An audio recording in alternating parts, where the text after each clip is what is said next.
Hello. Hi, everybody.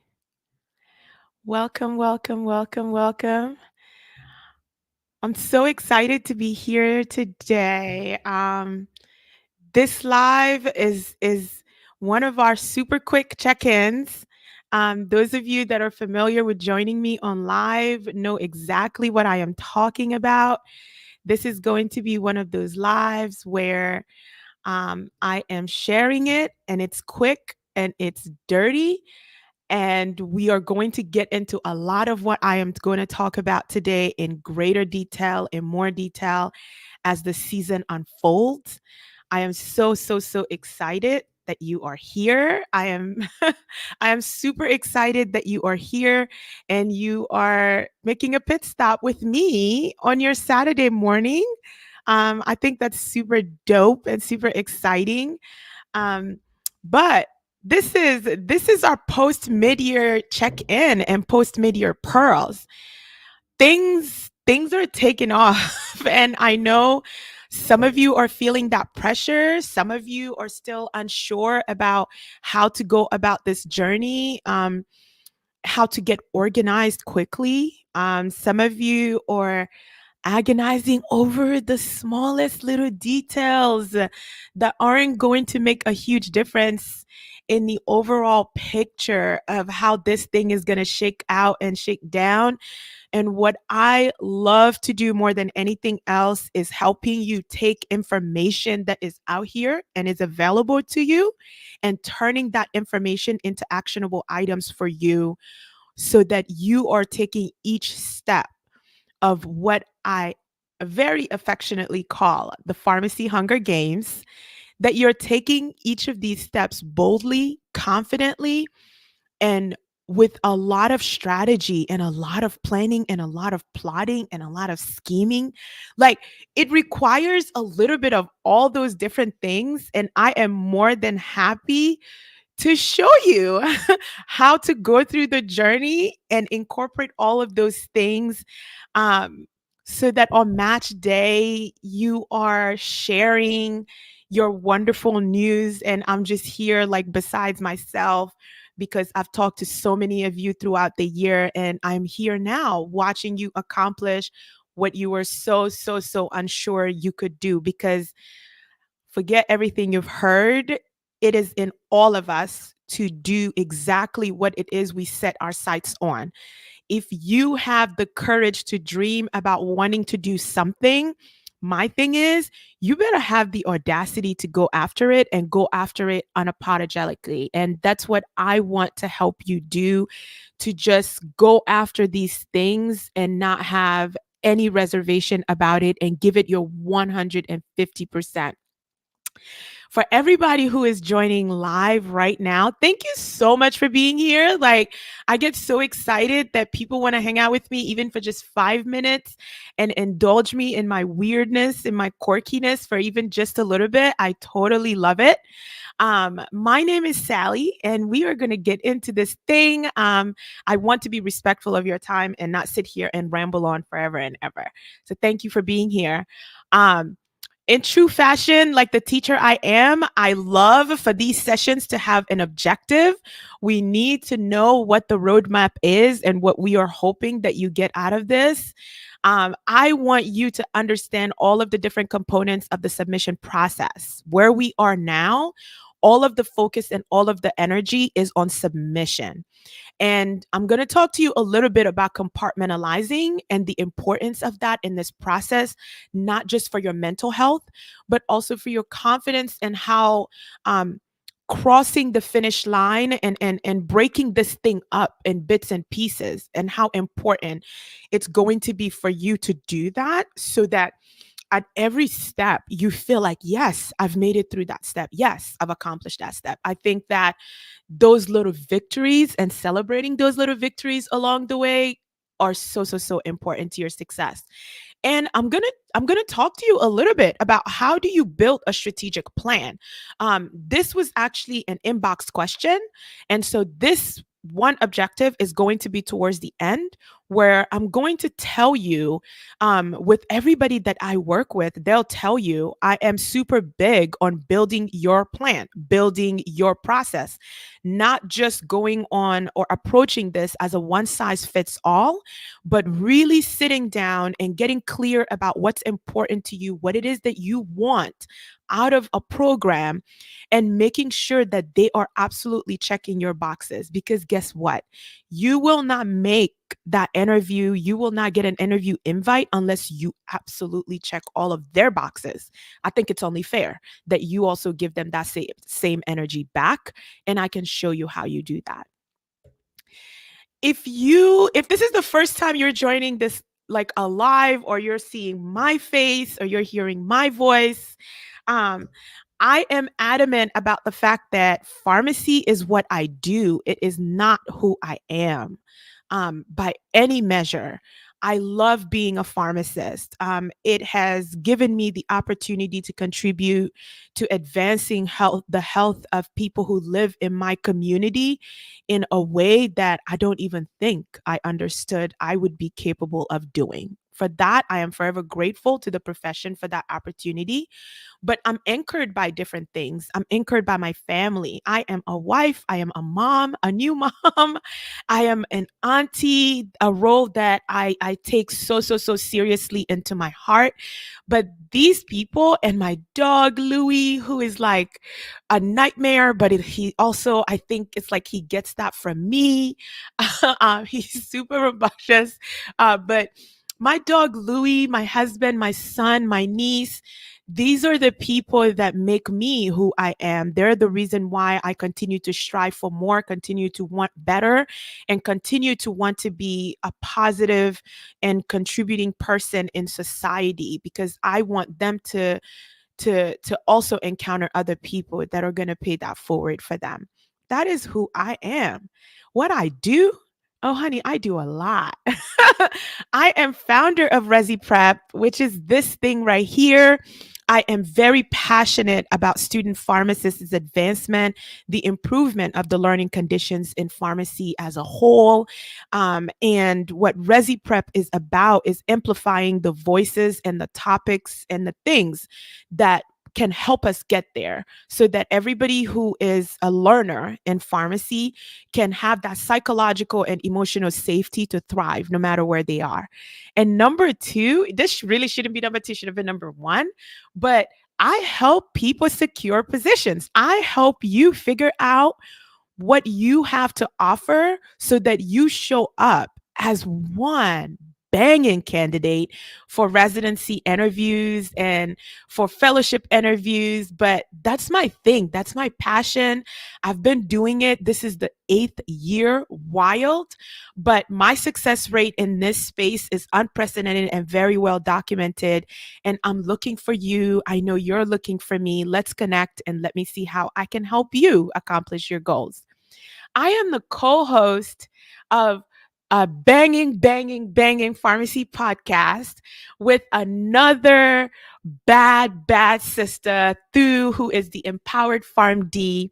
And on this podcast, we are talking and sharing our experiences, our stories, our perspective as two women of color that have come up in pharmacy in the last 10 years together. And we want to talk to you about what we've done well, what hasn't worked for us, so that maybe the journey is slightly kinder for you and nicer for you, and that you can learn from us and what we've struggled with. And hopefully that isolation that comes from being an ambitious and driven individual or woman of color, that can be a little less isolating. So we really are in it to build a community and have your voice heard and your voices amplified. Look for us, find us. We are on all of your platforms. We now have 7 episodes out, and we hope you continue to support us so far. The podcast has been really great to be a part of. I am also host of another podcast that specifically focuses on residency Residency, and it's the Road to Match Day series. And I do this series in collaboration with the Pharmacy Podcast Network. This podcast is discoverable on Spotify as well with the Pharmacy Podcast family. On this podcast, my topics are very specific to your residency journey. If you haven't heard it yet, I want to encourage you to go and check it out. And it is again through the Pharmacy Podcast Network and definitely discoverable through Spotify. That's me, and that's what I do, and that's who I am. And if we haven't connected, please let's connect, because I always just want to hear from everybody that I am engaging with, to and tell me how I can create more things that are going to be beneficial to your journey and what you're looking for. We are officially at submission time. We all just went to Midyear and had a ball. Like, Midyear was fun. I want to give a shout out to everybody who indulged me and stopped and gave me a twirl to look at their outfits. I connected and saw so many people. It's my favorite part of the year when I get to put faces to the names that I chat and talk to all year long via Zoom or text messages. Midyear was amazing. I'm not surprised by that. I have been going to Midyear for so many years, and it's always like it's my first time because I always learn something new from it. Even the programming this year, I feel like was different and relevant to the time. So kudos to all of the folks planning the meeting there. We are finally over this preparation phase of the application process. Where we are now, we are talking about submission. This process really begins with you understanding how to navigate forecasts and how to make sure that all of the components that each program is looking for, that you have it and you're ready to submit that on time. I want to tell you that the number one thing that a program is not going to be understanding of is your application being submitted either incomplete or late. Like, it's just not going to fly. And I'll tell you why. It doesn't matter if a program has one position to offer or if they have 10 positions to offer.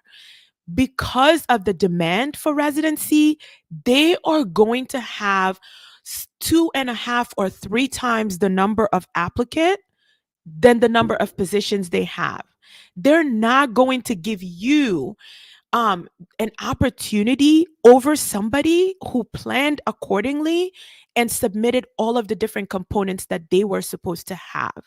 So I want you to know that nobody is going to have any sympathy because you've had all year. You've had since November 2nd when forecasts open to get the letters of recommendation and the transcripts request. And the reason why those two things are so important, it's because they are the two most common reasons that people submit late or incomplete. If you wait too late, because I think part of it is that many candidates lack perspective on what universities function like administratively. You have to think about it. Forecast opened November 2nd.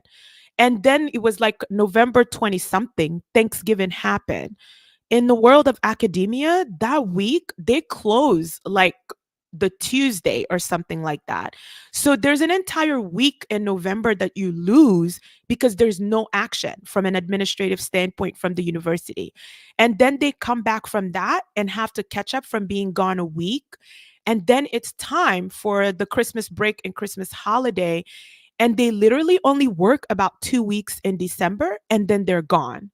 So you can't look at the calendar and think, oh, I have all of November and all of December to submit my transcripts or get all of these letters of references uploaded, X, Y, and Z. You do not. That's the reality. You do not.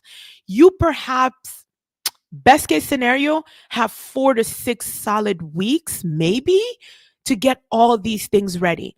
So it's why, like, my advice is the moment forecast opens, the references need to be alerted that you've signed up, have the notification blow in their inboxes so that they can have it there and they know that whenever they are ready, they can go ahead and submit it. Transcript request is the same story. Go ahead and submit that submission and that request so that it can get over to them. I want to touch on your letter of intent to your CV And the forecast completion, that's just after everything's done. Your letter of intent deserves energy. I can't say this enough because let me give you some perspective. Majority of the things in your application packet are things that are other people's assessment of you. So you have your preceptors writing letters of references for you. You have maybe a supervisor, a manager, or a dean of your college of pharmacy, an administrator.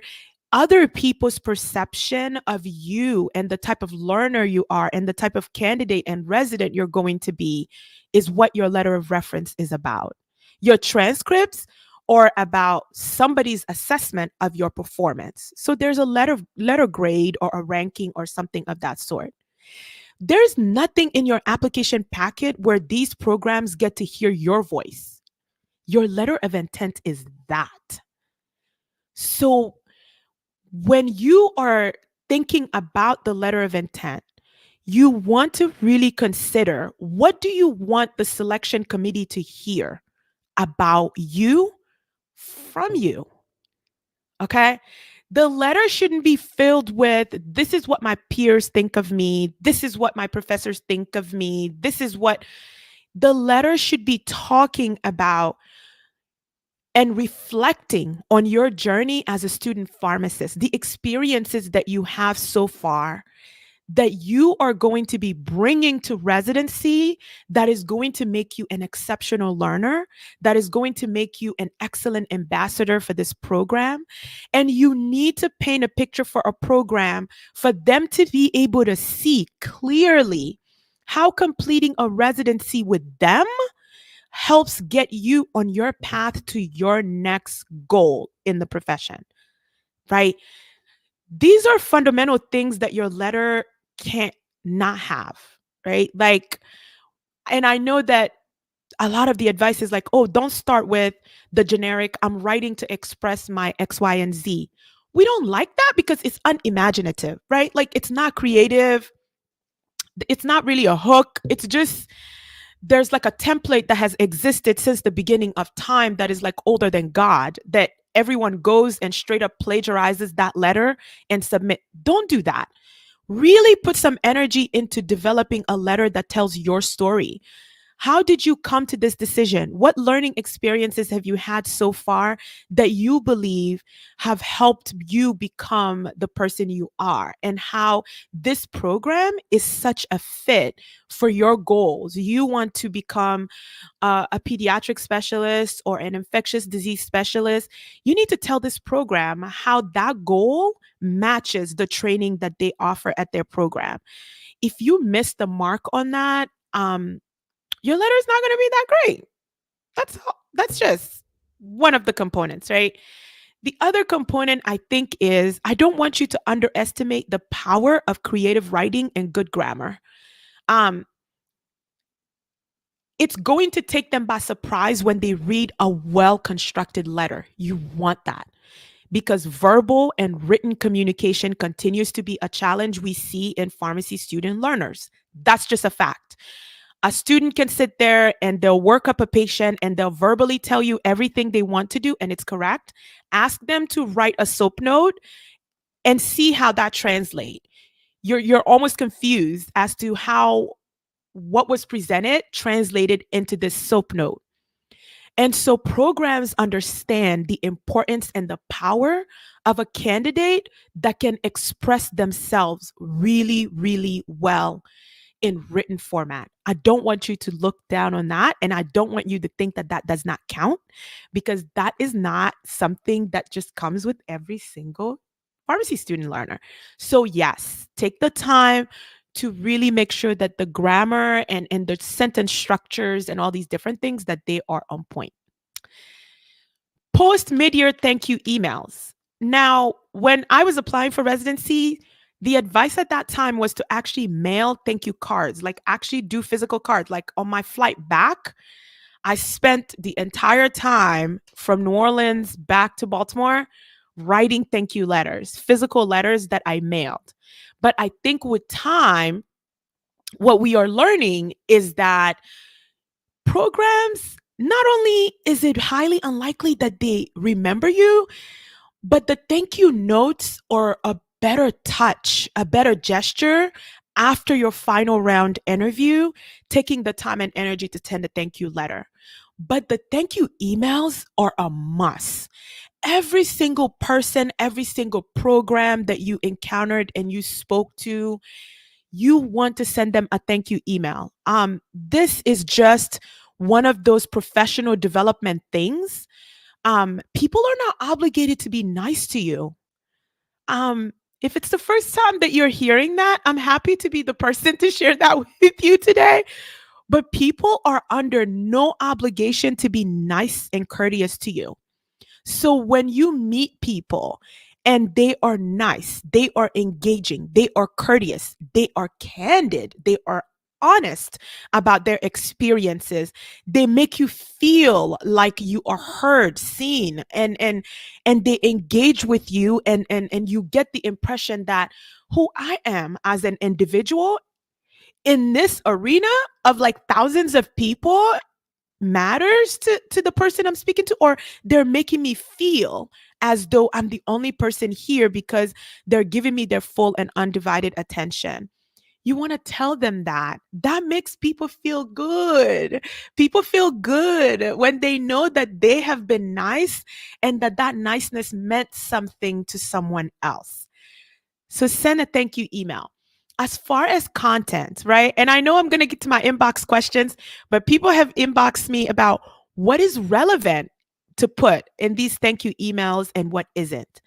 I always think that when you engage with people and they share things about themselves with you, for example, if you speak to a resident and that resident tells you, I'm interested in infectious disease and I'm applying for a PGY2 and or I've early committed, your thank you email should include that. You learned something about them. You learned about their professional goals and you learned that they accomplished something in their professional goals lately. That's going to stand out to them. But content wise, I don't want you to agonize over this so much, but definitely spend some time and make an effort for the email to be genuine and to share things that you you learned about the person that you engage with. This is submission. This is submission. Submission is getting all these different components together into forecast and off. That's it. Submission has no other component but this. The next piece of it is what happens after you submit. Don't go on vacation. That's just, it's not vacation time yet. There's work to do, and there's a lot of it to do. My advice over the years to everybody I work with is the moment you submit, it's time for interview prep. The first step of interview prep is reflection. Reflection. I need you to go and sit down and isolate at least 3 things about yourself that you want to leave behind on any interview. 3 things. Is it that you want to convey academic exceptionalism, leadership, volunteerism? Do you want them? What do you want to leave behind with them? Coachable learner, intellectual curiosity, unparalleled work ethic. What do you want to leave with them? Resilience, tenacity, a journey that's been riddled with so many sacrifices. This is a moment for you. The fact that you have actually made it here and you are in front of a selection committee interviewing for residency is a huge accomplishment because of your life experiences and all of the things that you have had to overcome to get here. But reflecting on your journey as a student pharmacist, as a person, remember, pharmacy is what we do, it is not who we are. If there was ever a time where getting clarity about who you are is going to be helpful, it's going to be through this interview process because you want the selection committee to have a sense of who you are, right? We get into all of the practicalities of what type of learner do you are? Under what conditions do you learn best? What type of preceptor style is a match for your learning style? These are all questions that you're going to get asked. But I think like the cardinal question of tell me about yourself, making sure that you are incorporating things about yourself, who you are, what you have accomplished, what you have overcome, if you've overcome any obstacles. These are the things that are going to help you break away from a pack in a very unique way. And you're going to build bonds with people without you even knowing it, because we are people. Like, I know, like, it sounds crazy because candidates are like, what? But your selection committee, they are people. They have suffered loss, they have suffered failures, they have had success, they have had detours. They've had to set a goal but delay it because life happened. And so when you start to think about your own journey, where can you find some common intersectionalities between yourself and the average person who is just out here trying to make their dreams come true? That's what you need to go after. And that's what you need to interview prep around and make sure you're conveying. The other component of interview prep, or the practical things they're going to want. Some programs are going to want you to do a patient case presentation. I say, do not reinvent the wheel. Do not reinvent the wheel. Please don't do it. You're not going to have the time to reinvent this wheel and do it well. Pick a patient case presentation you've already done. The advantage of this is simple. If you've given this presentation before, you received feedback on it. There were questions you were asked during that question, and you can really bet to a high degree that another group of clinical pharmacists, they may have the same questions for you. The difference this time is you're going to be prepared with the answer, and you're going to flex and flex hard, right? So that's the benefit of not reinventing the wheel. Take a presentation you've done, trim it if you have to because of the time you're being allotted, and practice it. Find people that are willing to have you sit in front of them and present. I don't care if it's your grandmother and she's not going to understand a word of what you're talking about when you're doing your heart failure or diabetes case. I don't care if it's your toddler. I don't care if it's your wife, because what you're practicing is your ability to present, your ability to pronunciate, to enunciate, your flow, your transitions, your cadence, your pace. These are all things that convey excellent and confident presentation skills that don't even have anything to do with content. Therefore, it doesn't matter who your audience is. You just need someone to sit there so you can practice giving the presentation. So that's the other component of prepping that I think you should go right into. Brushing up on those presentation, looking at the journal clubs you've done in case they ask for a writing sample. You have a soap note that is ready or a journal club that is ready that you can submit. As far as interview session or interview season itself, the advice that is as old as time is structure and schedule your interviews in descending order, right? So the places that you are not so hot about, put those interviews first, because here's the other truth. No matter how prepared you have been and how many mock interviews you've done, how many times you've practiced the presentation, the first one just is awful. You're a nervous wreck because you haven't gone through any of this before. This is the first time, and there's so much on the line, and you're so acutely aware of what's on the line, and you know that every single interview matters. So you're just going to be nervous and running off that nervous energy, even though the people you're interviewing with are going to tell you, it's okay, just relax. Like, we just want to get to know you. They'll tell you a lot of different things to try to reassure you, but it's just human nature. Like, you know what's at stake, and that just makes it very nerve wracking. And what you're going to notice is by number 2 and number 3, you're going to step into these things like, let's go, let's do this. I'm ready. Like, I already know what answer I'm going to pull from, what example I'm going to use for this scenario. I already know like how fast I want to speak. I know where my dramatic pauses in my responses are going to be. So just manage your expectations as for how interview number 1 is going to go versus interview number 3. This is the reason why we tell you a place that is your number 1 pick. You may want to put that after interview number 2 or 3, so that by the time you get to them, you've done this a couple of times and you've figured out your rhythm and your groove and you're ready to go. Like, it doesn't matter even if they throw you a curveball. You've even figured out how to stay cool under pressure so that you're not caught off guard. Like, you're not caught slipping and you're like, "Eesh, I think they can tell that I wasn't prepared for that question." Match day is a big day. It's an important day. My advice always is not to be alone on match day. I was alone on match day, and thank God it worked out. But even though it worked out, I wish that someone was there with me. Like, I wish that my who's now my husband, like my boyfriend, was there with me, because he's the one who's been sitting there as I did all the practice case presentation. I was just lucky that he was also in pharmacy school and he could give me feedback, like, "You're mispronouncing this word," or "You're mispronouncing. Okay, let's look up how it's actually pronounced," and stuff like that.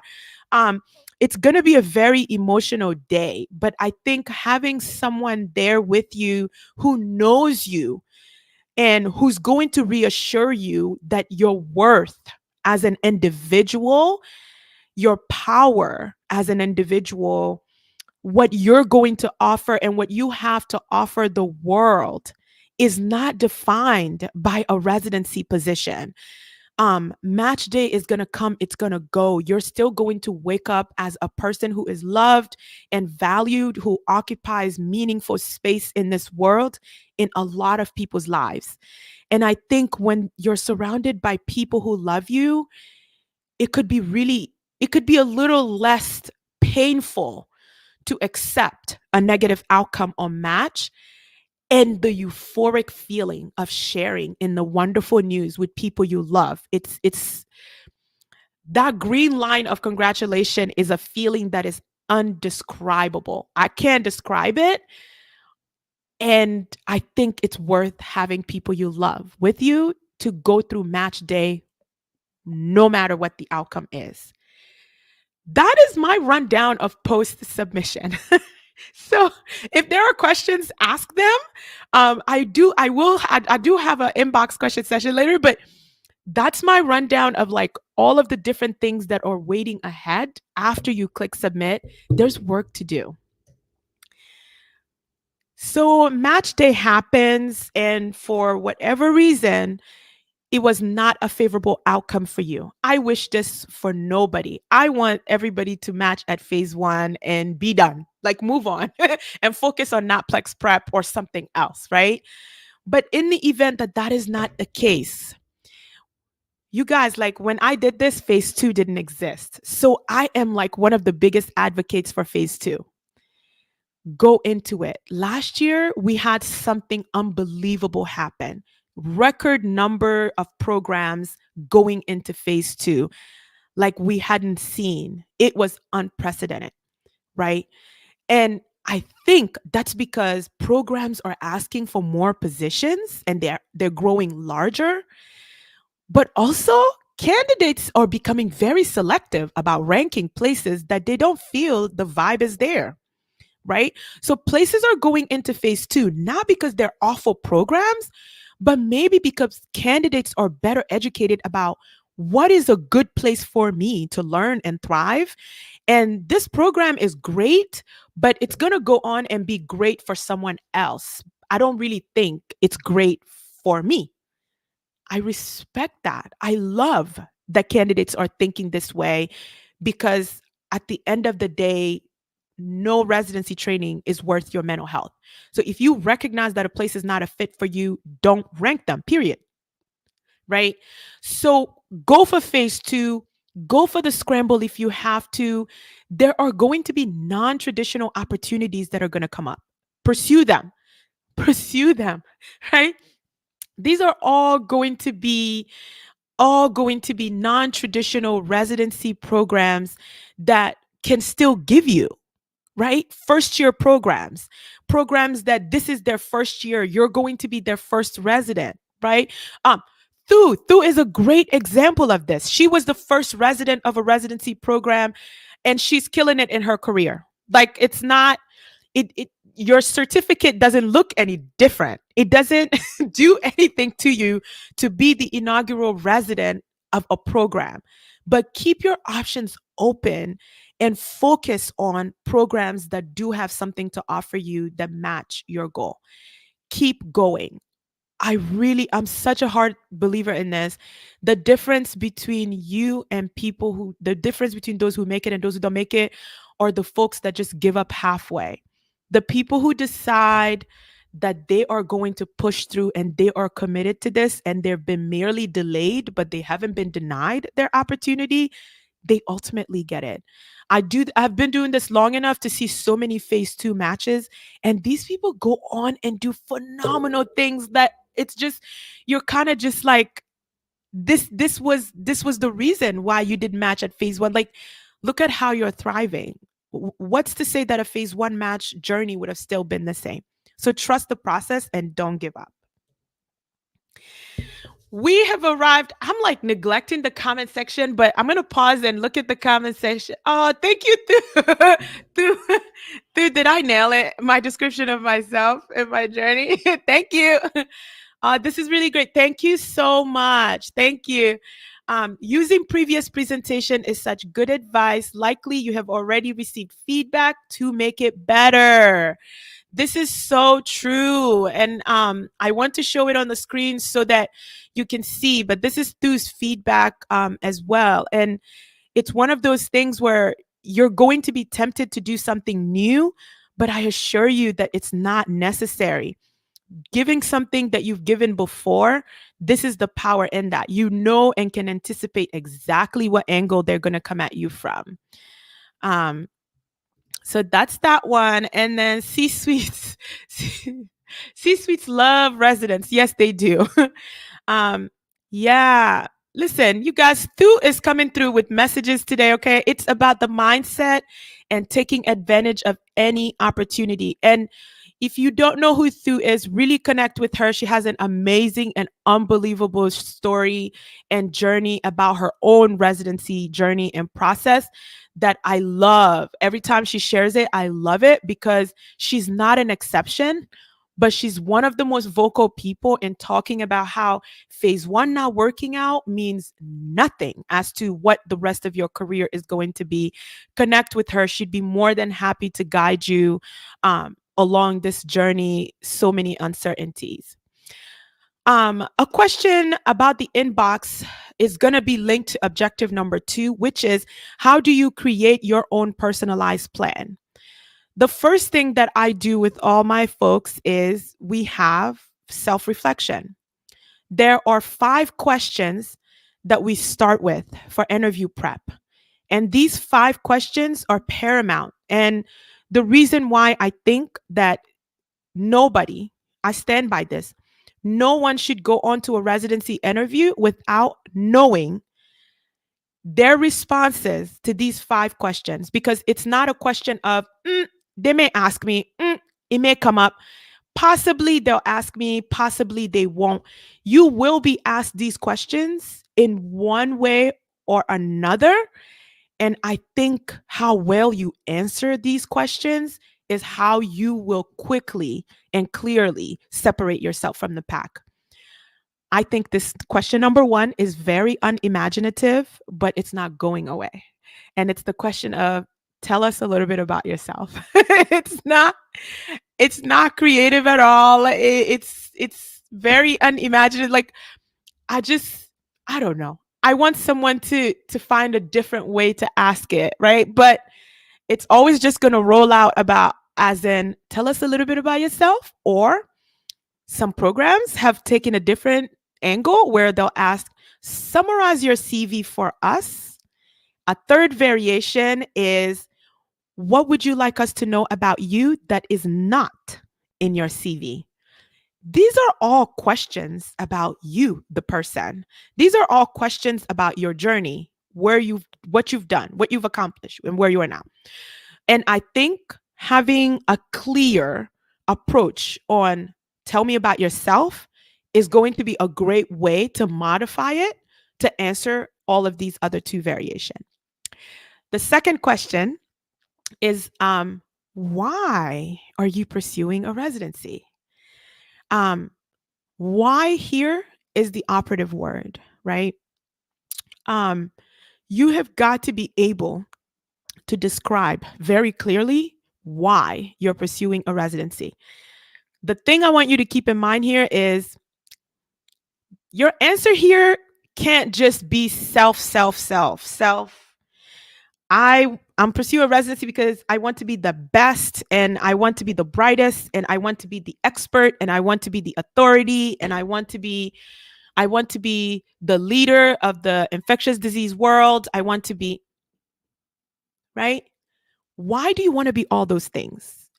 When we think about that and we examine that question, why do you want to be an expert? Why do you want to be so competent? Why do you want to be an expert? It's really because you want to move patient care forward. So I don't want the patient care component of the why to be lost in your answer. That is going to be the tip I give you today about how you answer that question. Patient care is at the heart. Our patients are at the heart of everything we do. Everything we do, right? If we are about to do it and we think that it's going to harm somebody, we back away from it very quickly.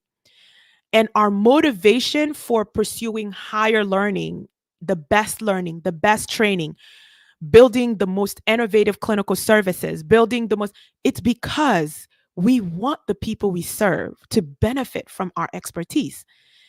But I don't want you to just imply that. I want you to explicitly state that. That's going to be important in how you build that answer. The third question that is definitely coming is why us, right? Like, you want to do all these great things. Why are you coming here to us? How are we the fit for you to do all this awesome stuff? This is where your knowledge of the program is going to come in handy. Is it the patient population? Is it where they're located? Is it the variety of ICUs, right? Like, you want to do critical care. So this hospital, they have a burn ICU, a cardiothoracic ICU, neuro ICU, medical ICU, surgical ICU, NICU, PICU. Gosh, that's like 7 different ICUs already. That's the type of place you want to train in if crit care is your interest, because you're going to get exposure to all of these different areas of acute care. That's really going to set you up to be an exceptional clinician in this functional area. If it's pediatrics, they need to have a variety of learning opportunities for you. So your ability to really set the stage for them about the learning experiences that they have there and how that's a fit for your goal is going to be important here. The next thing you want to be able to talk about is anything you've learned about the program from the resident. Is this a place that's going to push you? But they found a way to manage and balance that rigor with an amazing support system. There's a mentorship program, there's a buddy system, um, there's a mental day built in. They can tell you what their strategic plan is to mitigate and prevent burnout for their residents. What are the things that they have to help promote and safeguard the mental health of the residents? How do they deal with challenging learners? If a resident is not performing up to par, what are some things that this program have that they do to help get the learner over that hump? If you learn any of those things from the residents, like, these are the questions that you need to ask the residents for the residents to tell you so that you are ready to talk about that. Does this hospital have an expert in this area that works there? And you would love nothing more than to be mentored by that person, right? This is about your research into them. Like, what do you know about them and how can you leverage that to tell them, like, I know what the deal is here and I belong here for that reason. So the why us question is definitely there. The fourth question that I think you should absolutely prepare for is going to be, what makes you different, unique, special from our application pool? A variation of that is, why should we go with you over everybody who's applied this year? A variation could also be, what makes you different or unique as a candidate? Here, It's flex time, baby. I can't have you being humble here. I can't have you I can't have you sidestepping around your accomplishments when this question comes up. This is big flex time. This is the rotation variety you've had. You've had foundational knowledge in drug information, ambulatory care, acute care, all rotations where you've had an A or a B or plus or better, or an A in those rotations. You've even got references from preceptors in those rotations that rave about you and the feedback you received there. You've got a publication. You've been involved in research project. You've got leadership experiences where you took those opportunities both at regional and state level to serve your school, to serve the profession, or serve your community. Um, what else is a big flex? Like, I just, humility can hurt you in this process. And what I want you to understand is it's not being boastful when I'm being matter of fact. Like when I'm telling you what I have done, there is nothing boastful about that. That's what happened. It didn't fall in my lap. I worked for it. I applied myself. It came as a result of a lot of discipline and diligence. And so if you ask me what makes me different, it's time to flex. And I'm flexing. I'm flexing with zero mercy, because I want you to know that beyond just my practical skills, I have my soft people skills. I have other transferable skills that make me an asset in any group.